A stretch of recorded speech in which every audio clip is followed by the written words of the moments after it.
আসসালামু আলাইকুম সাথীর রান্নাঘর সবাইকে স্বাগতম।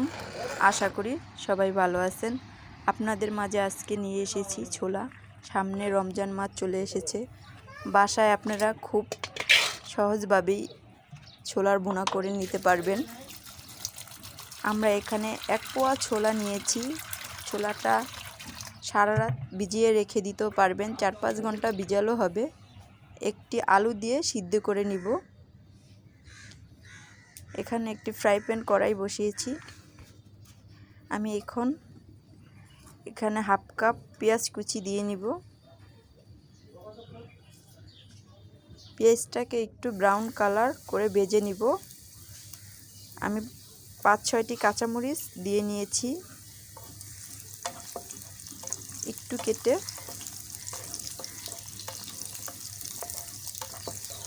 এভাবে ভালো করে আমরা একে একে আমি সব মশলাগুলো দিয়ে নিব।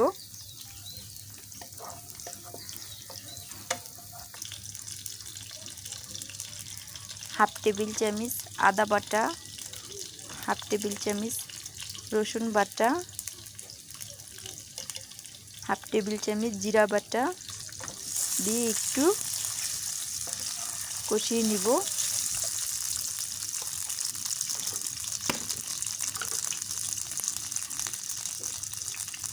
হাফ টেবিল চামচ হলুদের গুঁড়া, হাফ টেবিল চামচ ধনিয়ার গুঁড়া, একটু হালকা মরিচের গুঁড়াটা দিলে একটু ঝাল ঝাল হবে।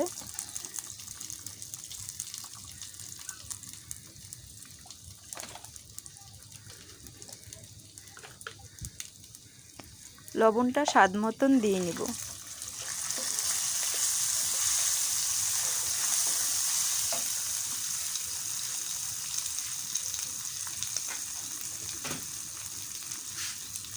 কিছুটা পরিমাণ পানি দিয়ে ভালোভাবে কষিয়ে নিব।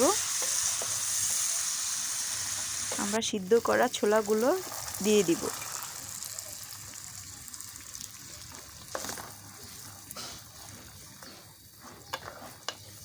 এখানে আমি ওই একটি আলু ভেঙে দিয়ে দিচ্ছি।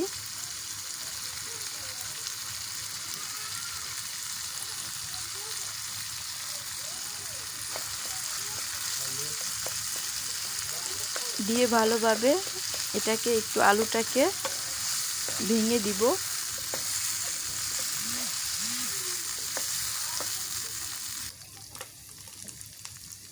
এভাবে ভালো করে আমরা একটু চাট মশলাটা দিয়ে নিয়েছি, বা আপনারা ঘরে থাকা গরম মশলাটা দিলেও পারবেন।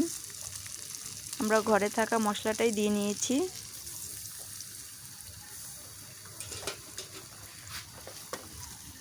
এখানে আমি অল্প পরিমাণ পানি দিয়ে নিয়েছি, বেশি পরিমাণ পানি দেইনি। আপনাদের যার যতটুকু পানি লাগে ওই পরিমাণ মতনই পানিটা দিয়ে নেবেন।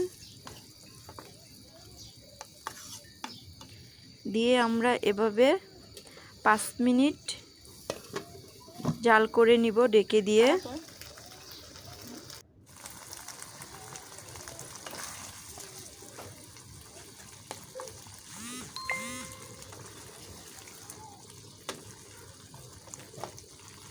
কিছুটা ধনেপাতা কুচি দিয়ে নিয়েছি।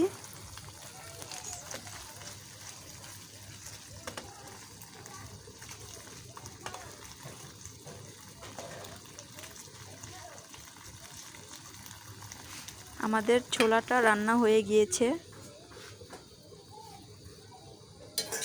এভাবে আপনারা খুব সহজভাবে বাসায় ছোলাটা রান্না করে নিতে পারেন।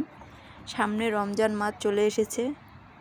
সবাই ইফতারের জন্যে চায় যে একটু বাসায় রান্না করি ফ্রেশটা খাওয়ার জন্যে। দোকানের চেয়েও বেশি স্বাদ হয় এভাবে রান্না করলে। আপনারা এভাবে রান্না করলে বিকালে নাস্তা হিসাবে খেতে পারবেন ইফতার ছাড়াও। আমাদের ভিডিওটি যদি ভালো লাগে অবশ্যই আমাদেরকে সাপোর্ট করবেন।